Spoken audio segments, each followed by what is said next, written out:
Hello. Hello, everyone. Good morning, because it's 1 minute to noon. And it is an absolutely, oh, sorry. It's an absolutely beautiful day here. It's actually sunny for a change. Actually, I believe it's plus 14 Celsius, which is absolutely gorgeous. One of the better days that we've had so far this year. Yes, plus 14 Celsius here in southern Ontario. Sorry, it's a little warm. I was just outside checking my garden, seeing what all is growing. And actually, we have a lot of plants. Our tulips are starting to burst open, which is absolutely gorgeous. We have white ones and black ones. Some red ones are already open, which are really nice, of tulips. And of course, we already, have all the other ones that look like checkerboards and the hyacinths. And the peonies are starting to grow because during the winter they sort of go right down and then they start to grow again. And so those shoots are coming out for all of my peonies, which I think I have about a dozen different peony plants. And I absolutely love them because they come in lots of beautiful colors. Definitely would recommend planting peonies. Otherwise than that, all the students have moved out. Well, most of them have moved out for the summer. Our universities here are closed, and well, they're not closed. It's just that it's the end of the year, and the students move out. And yeah, so now all of the people who own the rental homes, are here tending to them. And of course, making a lot of noise on the street, but that's okay. As long as they take care of their yards, that's all that we care about in our neighborhood. So, what my big question is, what are you going to grow this spring and into the summer? Because we're into that season now where everybody wants to get out into their yards. They want to start, cleaning up. Soon people are going to start pruning some of their trees. It depends on what the type of trees and where you are, whether you prune now or much later. I usually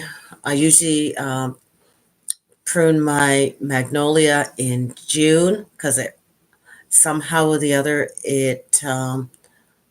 my magnolia seems to thrive better when I prune it during the month of June. Usually mid to late June is when I do it. And hopefully I can get back to my favorite garden centers, which will be so exciting. I have to get there to get my summer annuals, which I love doing. Every summer I usually do petunias, and I usually get several cases of petunias, and I do them across the front because, most of all my spring flowers, once they start to all go down, in goes the petunias, and then any of the other plants that we have been growing, like flowering kale, because we grow those from seed, from scratch. And so they'll be hopefully ready. We usually plant those. We in Southern Ontario, we like to wait until after May 24 to plant most plants in the ground because the ground is quite cold. So sometime after May 24, we'll take our plants that we've started indoors to start planting outside. We also started pampas grass, so that'll probably go into the ground closer to June because it's they thrive better with the warmer weather. And we also grow from scratch the coxcomb, or they call it the brain plant, and those we will be putting in. We usually about the beginning of June instead of right after May 24. Those thrive really, really well in our yard, even though they're a much higher zone plant. And so, what else are we going to have? So, what else is coming up? We're going to have all of the lilies. We'll have lilies at some point. And what else are we going to have? Lilies, delphiniums.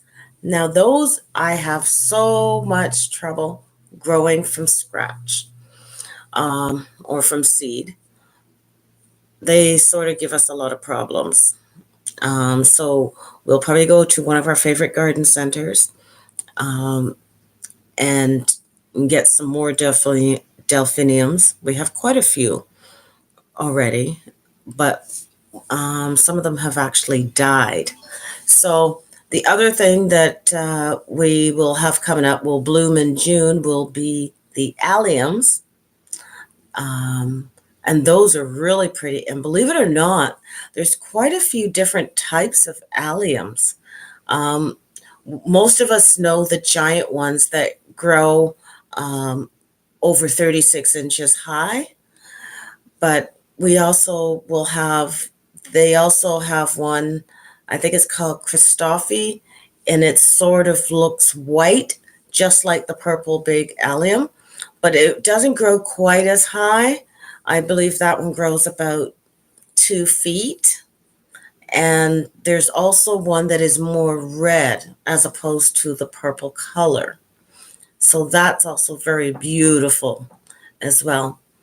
And the other thing that we're also, well, we have the lilies that are going to come up, all different types of lilies. And, oh, irises are going to come. And, oh, I don't know how I could forget. There are going to be lilacs. So I guess everybody's going to be preparing themselves to head on over to their garden centers. This is probably a good time to get over there because you want to get the best, have the best selection. A lot of times, if you wait too late, you won't be able to get your specific plants that you're looking for.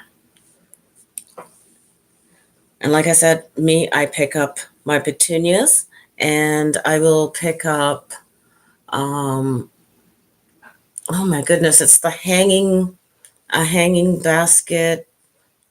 Oh my gosh, I can't believe I can't remember. Fuchsia. How can I forget? Fuchsia. That's the other one that that I'll pick up. A bunch of fuchsias, some of them that grow upright, and I'll get some that hang. I have full sun, so it's very difficult for me to get to keep the fuchsia because it needs quite a lot of partial shade, and I tend to kill them accidentally. I absolutely love them, but I tend to kill them. So, what are you going to grow this summer? Well, I can tell you there are so many different flowers that there are to grow. And one of the ways that I pick out plants, I usually go through books. And if I see a plant, I say, and I think it's really pretty, I say, I want that one. And then I read about it. Read about the zones that it can thrive in. And then I figure out if I'm able to make it grow here.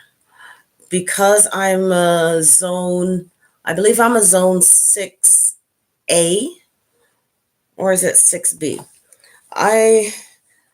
A lot of times I want to grow a lot of plants that are zone 10, and they die here.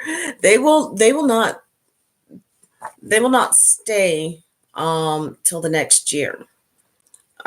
Like gladiolas, I believe can stay in the ground if you're probably a higher zone than what I am. But we have to pull gladiolas out all the time, or else they will die anyway because of the frost and the cold. And usually, so that we can find them, that's another problem. When it comes to gladiolas, it's always hard to find them again, to pull them out um, before the fall.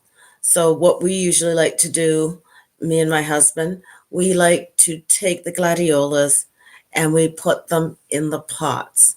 So when we start doing setting up our pots that sit on our stairs and along the side of our house, we take the gladiolas and we will plant them in the pot and do annuals all around it. Um, Usually petunias, sometimes dianthus, carnations, and we'll put those all around. Maybe a few other choice things like pinks. And that way the gladiola will grow up through the middle, several of them, and it makes for a nice little display. I'll probably do a video showing me putting together my pots. Yeah. And the other thing with that, it's also now easier to find it. With most of the clay pots or your decorative ceramic pots, up in this zone, you have to remove your plants or empty the pots because they will break over the winter if you leave the dirt in the pots, especially ceramic pots and the terracotta pots. If you leave the dirt in, come spring, they expand and contract and they break. So that's a tip. Don't leave the dirt in over the winter in this, especially if you're like a zone 6 or less, and just to remove it. Now, let's see. What else can I tell you about? Um, just to let you know that it is sunny and warm out.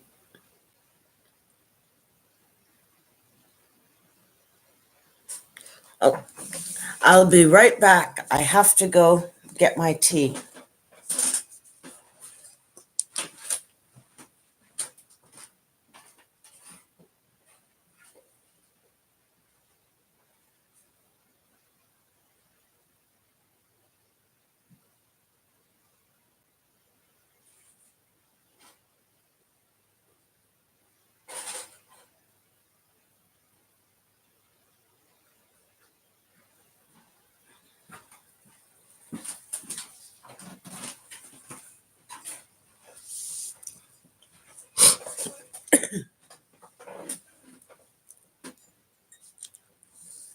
Hello, I'm back.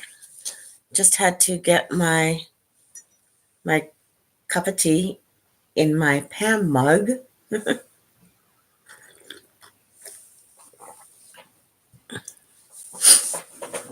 I love my tea. So this week's been a pretty good week for me. Knowing that I had a good bill of health from my family doctor, and as I said yesterday in my live, um, I've got my dentist appointment to book, and it'll be hopefully be coming up soon. And now that it's spring, gonna have a garage sale because everybody holds garage sales every year because that's the way you purge your home. You get rid of the stuff that you don't want and that you don't need. And so I'll probably do that in the month of June. June's probably my favorite time to hold a garage sale because it's warm and I don't like being cold. And I'm probably getting rid of quite a lot of stuff. So one of the other things that I like to do besides gardening, I like collecting carnival glass. I have a few pieces of carnival glass. Some of them are very lovely. I also like depression glass.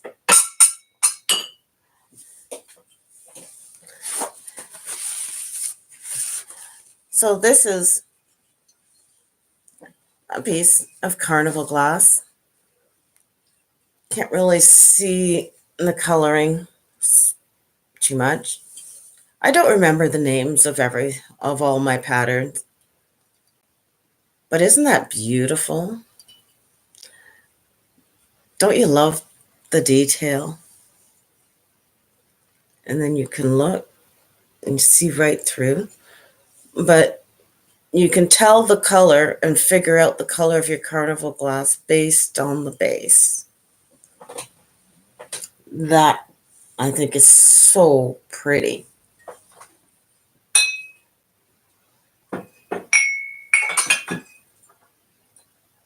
Oops. And here's another piece of carnival glass. Don't you love how, look at that. Isn't that beautiful? That is so pretty. Of course, a marigold. Marigold. So beautiful. Let me see the colors. It's so pretty.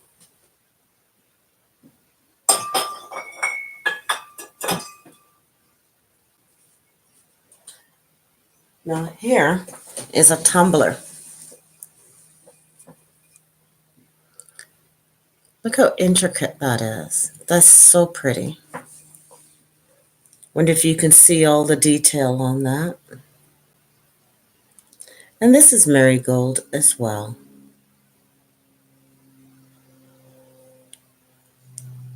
That is gorgeous.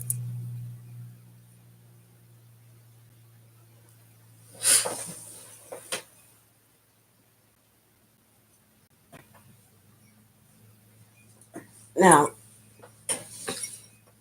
this one here is custard.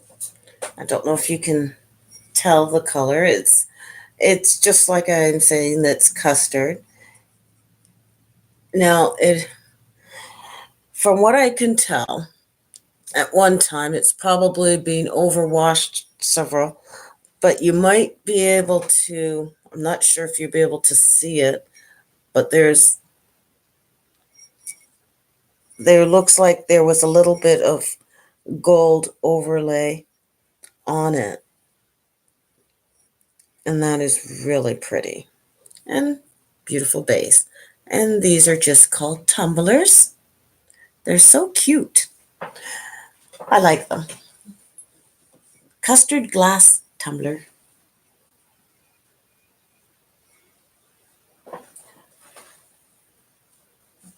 Now I'm going to get one of the, ooh, now this is so beautiful.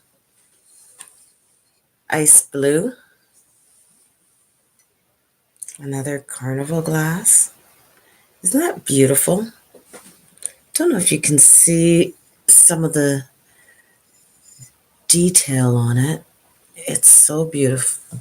I like touching it, and I like how they pull it, because sometimes not every piece is exactly the same.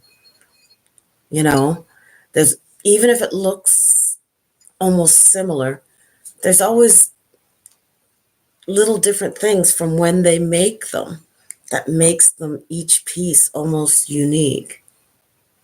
That's so pretty. I love the ice blues.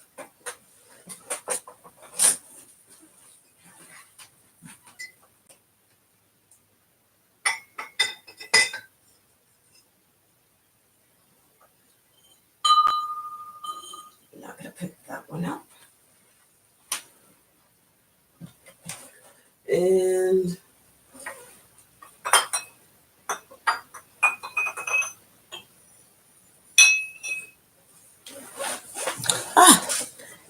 here's something else. So, yes, when you have a lot of collectibles, it's a lot of work to keep everything shiny and nice. But you have to take time to do it. So what I'm going to show you is really, really what is my absolute fave to collect. This is Susie Cooper. And you can tell it's Susie Cooper because it's signed. Don't know if you can see that. I'm trying to get it so that you can see. It's signed with the Susie Cooper on here. But look at how lovely. Hand painted. I believe this one is, I could be wrong, but I believe this one is Wedding Band. And I absolutely love, because she came up with these neat way.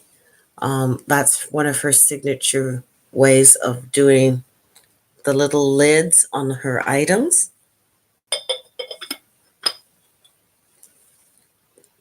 But it's so beautiful. Lots of pieces that she has that comes in this pattern. And it's just a matter of trying to collect them, which I am. But it takes time and money to be able to afford them. But I really love Susie Cooper. This piece probably, I believe,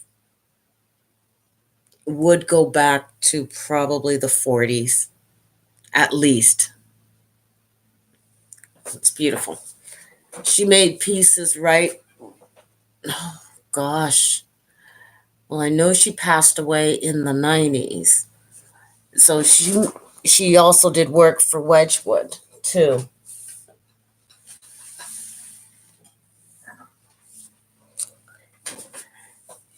Now, here's a couple more pieces of Susie Cooper.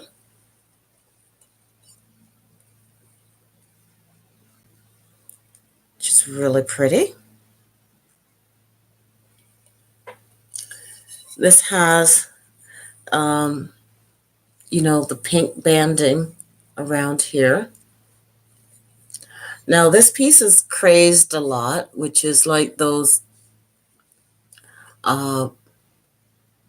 like underneath the gloss is like that almost crackling. It doesn't bother me. It's also because of the age of the item too. And of course it's got the signature on the bottom as well. And that's really pretty.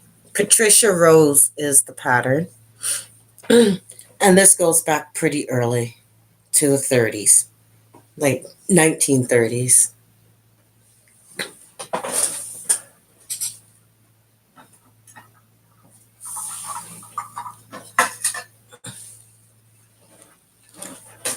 So what we have now is another Susie Cooper, one that I picked up not so long ago. It's a plate. It's got the yellow banding. It does come in other colors like green, uh, green, blue, pink. So she does a lot of them with this design. I believe that is the nosegay. It is not what I would call mint condition.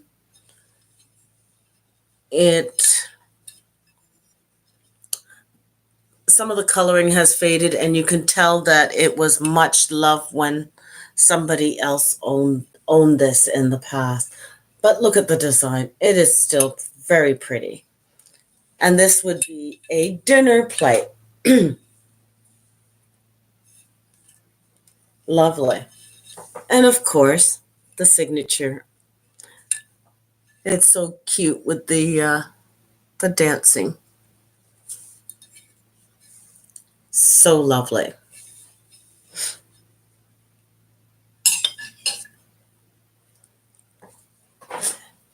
Here I have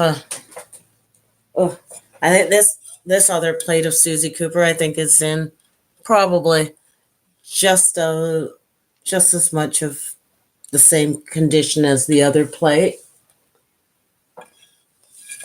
And again, it's got the Susie Cooper. I'll turn it so you can see it. The signature with the little deer on it, sort of prancing. Susie Cooper Productions. These ones, I believe, are also from the 30s.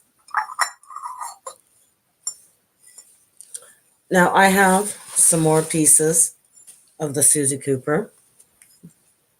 This would be a fruit nappy. And it's in it's in better condition than the plates. Hello, Ada. How are you? I'm just showing off some of my Susie Cooper pottery that I think is absolutely beautiful. I believe it's the nosegay pattern. Very pretty. And that was a fruit. That was a fruit nappy.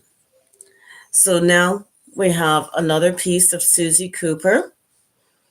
And as you can see, there's the yellow banding around the edge.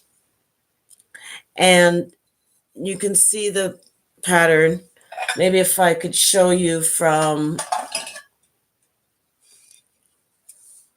the condition, it's kind of hard to see if you're able to see that the pattern is sort of more faded on one than the other. That's because this one was much loved with a lot of food. This one's a cereal bowl. It is not what you would consider 100% mint. It does have the footed bottom, again with the banding around it as well. You can see the tag from where I buy them, sometimes from the antique markets or from auction. It wasn't used as much as the plate. So this one's in, like I said, much better condition than the other plate. And like I said, it does come in the blue, the pink, the green with this pattern as well. Thank you so very much. Thank you for the thumbs up. Yes, and again on the back, with her signature, Susie Cooper, and it, of course, Susie Cooper, made in England. Good morning. Well, good morning. It's good afternoon, Mrs. Naturally Nolines. How are you? I'm just showing off some of my collection that I like to collect. Um, I'm gonna, where was it? This is one of the other pieces that I had out earlier. Carnival glass. And I don't know if you can see the texture. Oh, it's good. Your good night from Indonesia. Oh, you're from far, far away. Yes, I'm pretty good. And if you can see here, this is how you tell the color. So it's ice blue, which is lovely. And it's a vase. I love collecting. Do you guys collect anything? Do you have things that are your favorite to collect?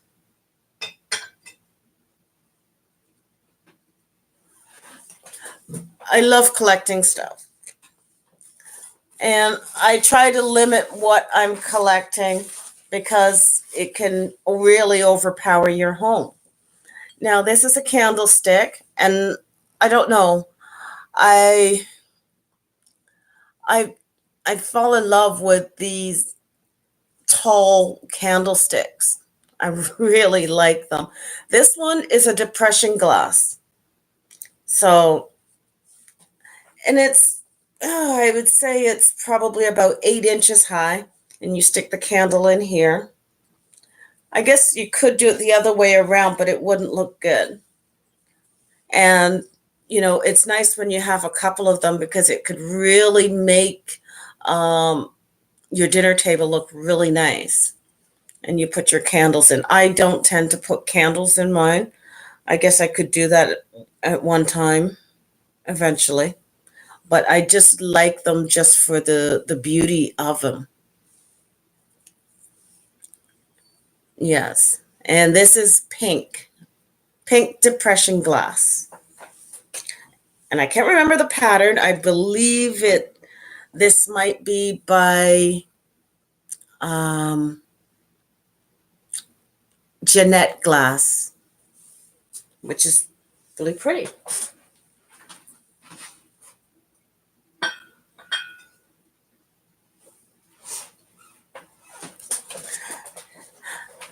And so if we move along, I know I love glass. I love my depression glass. I like my carnival glass. And I do like some pottery too. So this is something else that I really like. This is pottery. This is Capodimonte. I don't know if you can see. This is an ashtray, and I don't know why. I really like, even though I'm not a fan of cherubs, I really like this kind of thing. And it's Capodimonte, made in Italy. And so once in a while, I will collect a few of these when I do see them. And I don't have to pay a lot for them because sometimes collecting things could really, really add up. I know a lot of people collect depression glass, carnival glass. There have been pieces of carnival glass that have gone for extraordinary amounts of money, but it's based on a lot of things, especially at auction. It's whether you have two people that want the same item and they want it very badly. So I think one of the things that I might be doing is showing more of my collections a bit over time, because they're not all in one place. And, it takes time to get things out because I keep things packed in boxes. I keep them very much packed in boxes, so they're not always readily available at hand, especially when it comes to a lot of my carnival glass. I don't have as many as what most people who collect carnival glass have, but I probably have about 200, yeah, around that of pieces, maybe a little less actually, but it's around 200 pieces. And that is so easy to get to that because many collectors have tons and tons, even thousands of pieces. And there are a lot of carnival glass clubs, and that also helps to expose you to be able to see some of the rare pieces that maybe you will never be able to own, but you'll be able to get a chance to get up close and personal, to see it, to admire it, and collect more. Now, for me, when it comes to collecting, there are certain things when I plan for auctions, I save money. I save money aside, and I will go there to get it. And hopefully nobody else knows that I'm wanting to get that item because I want to get it cheap. I've been outbidded on items. Yes, that's happened a lot where I've been outbidded on items. How do carnival glass looks? Well, the blue piece, I'm going to bring out another piece of carnival glass. Here is a carnival glass vase. Carnival glass has to do with the iridescence. You see the coloring, it almost shimmers. That is what happens when, and if you notice around here, there's a thickness on the vase. So when the glass is made, they have something that grips onto it. I hope I'm telling this right, but anybody who knows a bit more than I do, because I'm still new in the sense that, I've never really spoken about it too much. I just collect and I go to watch. I go to other people who do the lectures. So they take it in the process of making it and they spray it and then they put it into the heat. They stick it into the heat and they pull it out, and the sprays with the chemicals make colors. That's why if they were doing another piece at the same time they made this piece, it might have more orange on it. It might have less. It might be more silvery. So that all makes a big difference. And as you can see, marigold. It's so pretty. I still have the tags from when I purchased it. And is this what they're calling it? I think they're calling this a diamond daisy from Fenton. Not 100% sure. I don't have all the names memorized. Oh, let's see. I almost forgot where I got that from.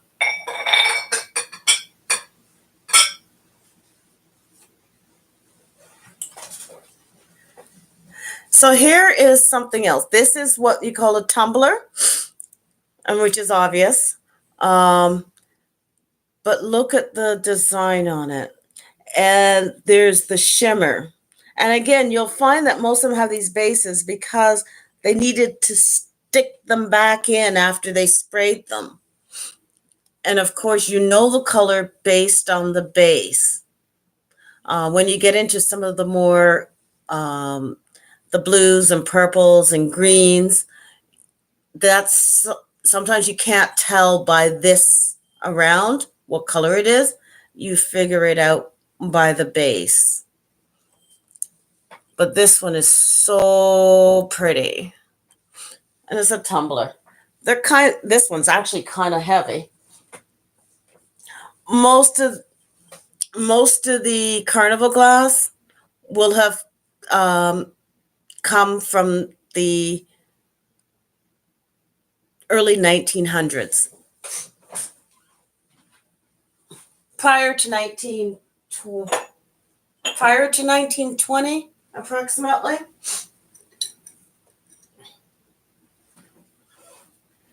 Oh, let's see what we have here. Here's another one. Do you collect anything, Miss Norleans? You see this one? This is another marigold. No? Oh, you're good. You're You know what? When you collect stuff, you tend to run out of room for collecting the item. So I've had to try to limit myself. I've always collected items since I was a child. When I was younger, I collected Monopolies. I still do occasionally, but I don't collect them to the extent that I used to. So you have to limit yourself. There's only so much money. And so when it came to Monopolies, I will only buy a specific one if necessary. I have not bought a Monopoly probably in a couple years. And I think the last one I got was at an auction just because I wanted pieces from it to make sure that I had backups for some older Monopolies that I did have. Otherwise than that, I don't collect them per se anymore. I'm mostly into my carnival glass, depression glass, which I have a lot of, which I'm going to be cutting them and probably selling a lot of it. My Susie Cooper, which I showed before, which was the yellow ones. This is a Susie Cooper as well. That I collect a lot of. And those are really beautiful. I'm going to show you another beautiful item from Susie Cooper.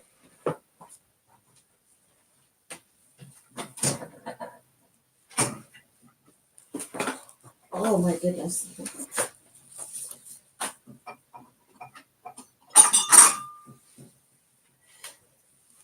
Now into the teacups and saucers. This is another Susie Cooper that is much newer.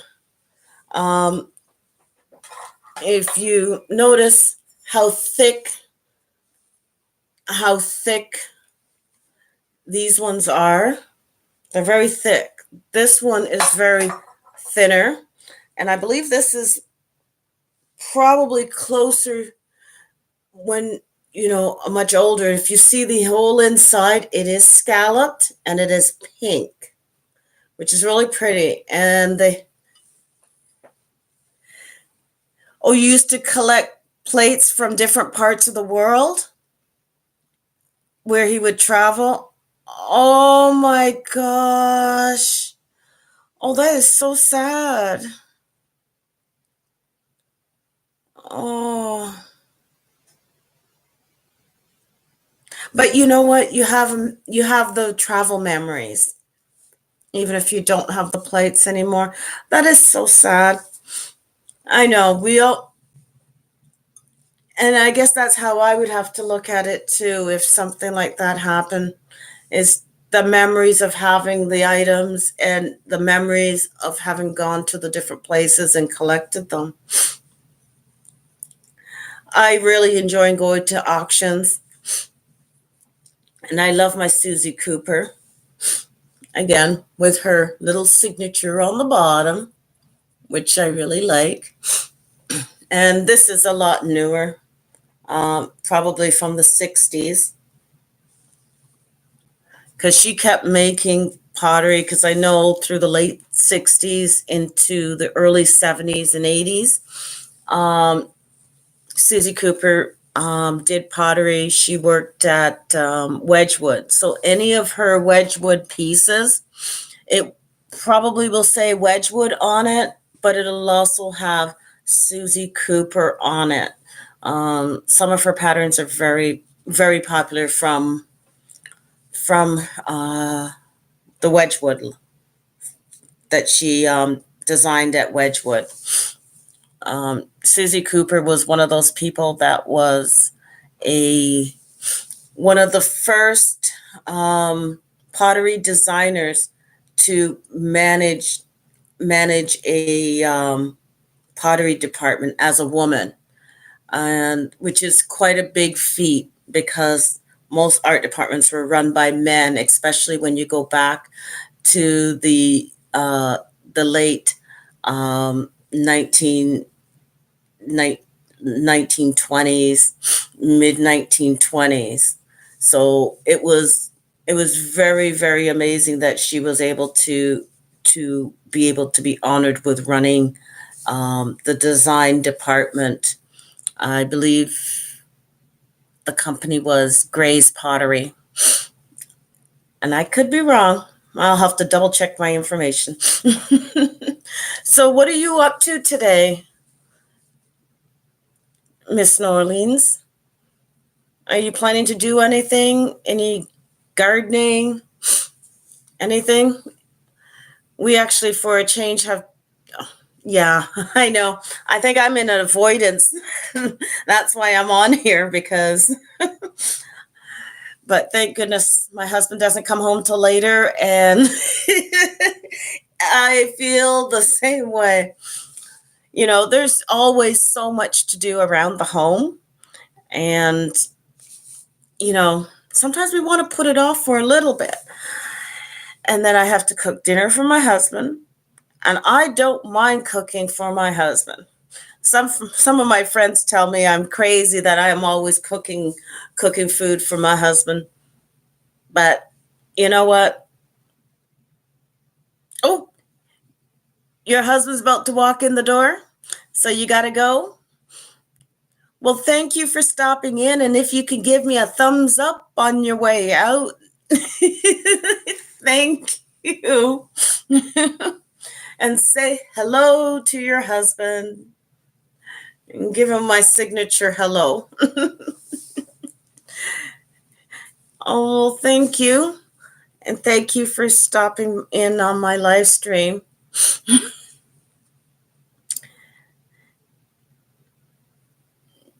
Yes. So, and like I said, I love my pottery. And I'll probably be on again later. I'm going to probably rifle through some of my boxes cleaning up. And I will be back on to talk about some more pottery and glass. And don't forget to do the thumbs up, subscribe, and leave your comments below after I upload this stream. Thank you.